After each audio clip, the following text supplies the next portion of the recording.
कहाँ जा रही हो महारानी? अरे मम्मी न्यू ईयर मनाने जा रहे हैं दोस्तों के साथ। और कहाँ जाएंगे? हटो जल्दी से आगे।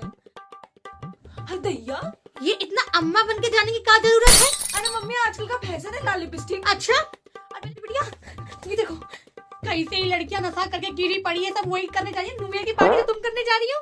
तुमसे हाथ जोड़ रही, हमारी नाक मत कटवाना यार बस मम्मी तुम भैया। ये मत करा करो, हर बार के तुम्हारे ड्रामे यार मेरे को। नहीं बेटा कहीं जाना, वरना हम हाथ जोड़े अपने पापा को फोन करके पूछ लो। हमें नहीं पता, हमें नहीं पता बेटा, हमें नहीं पता। सुनो, तुम्हारी बिटिया गई है न्यू ईयर की पार्टी में, इतना रोकने के बावजूद भी हम कह रहे हैं हाथ से निकल रही है। तुम कुछ मत बोलना क्योंकि तुम्हारा दम तो है नहीं, तुम तो डरते हैं अपनी बिटिया से। अरे अम्मा सुन रही हो? एक मिनट को। हाँ सोनू।